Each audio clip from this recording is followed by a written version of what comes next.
G'day guys, how you going? Hope you're all having a fantastic whatever time it is in your part of the world. As for me, I just finished playing hockey, so I'm very tired, plus I've got the flu, so I apologise if I'm a little bit slow tonight, but that's the reason. Now I'm going to do something a little bit different. This is not going to be a review, this is not going to be a DVD update. Well, it's kind of an update. It's a look into my US horror collection. Now, I'm not a big fan of US horror these days, but back when I was a kid, I still have the films that I collected.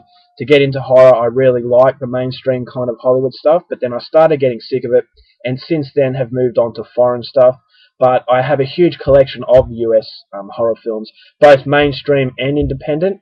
So I thought, because I showed off my foreign stuff, I want to show off, I want to show off the rest of my collection, which is American horror. So without wasting too much time, I'm going to separate this into different parts because, as I said, there's a huge collection, so I don't want to make this video too long. So before I start wasting any more time, I'll get straight into it. We're going to start off with some classics.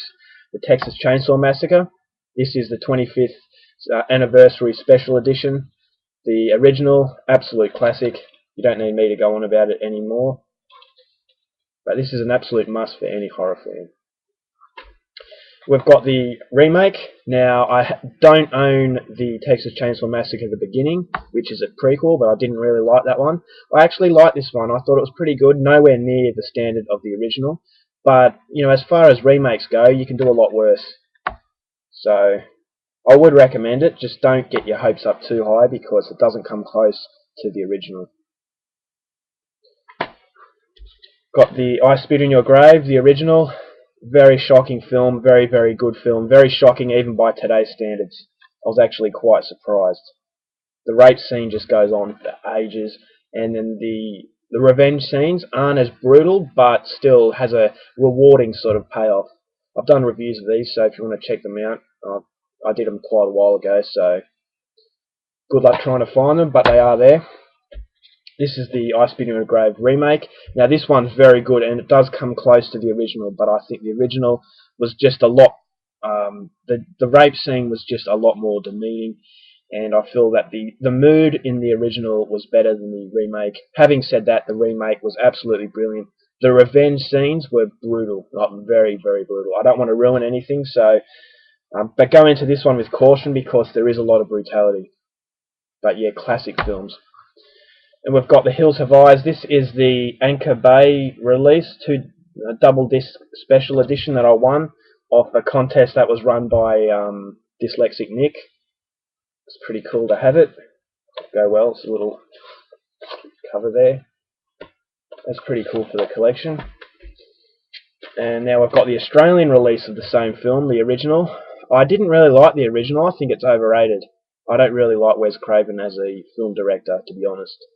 But yeah, I was just a little bit disappointed with this one, considering the hype. Yeah, definitely an overrated film in my opinion.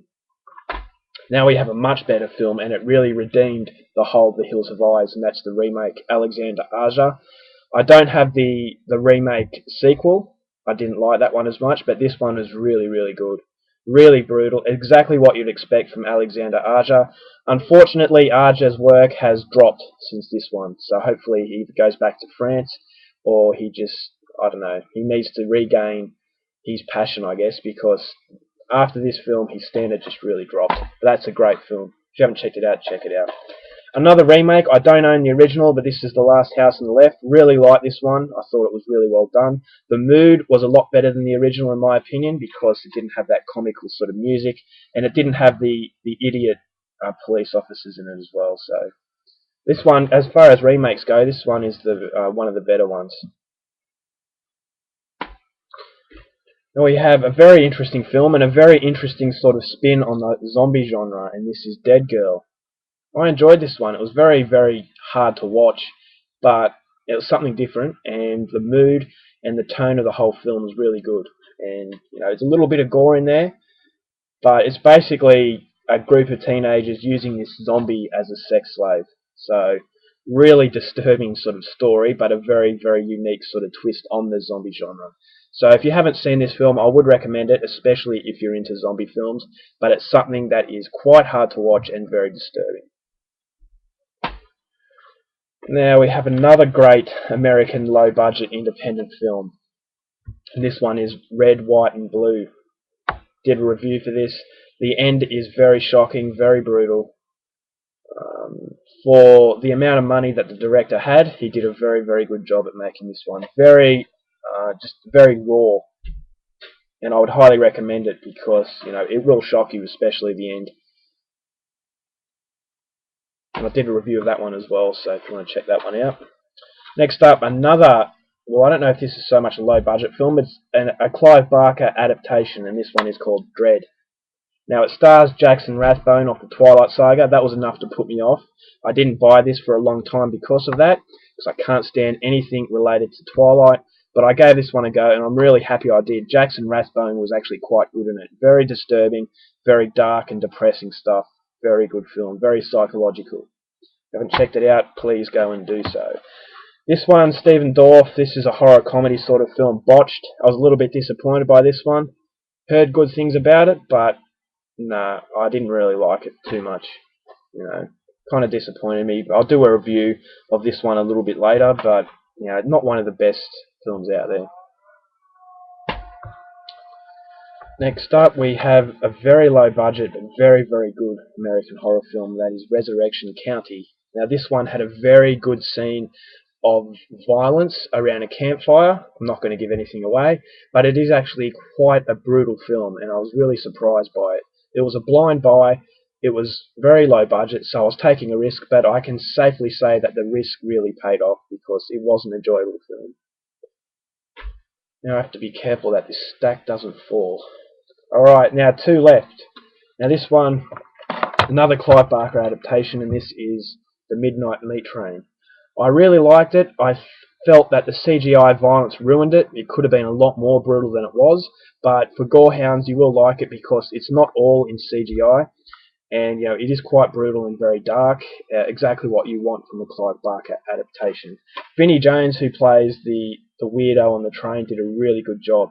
Didn't speak a word of dialogue. I actually think he had one line of dialogue, but he did it all through his body language. So very, very good effort from him. Bradley Cooper's in it. I don't like Bradley Cooper, but he did a nice job in it.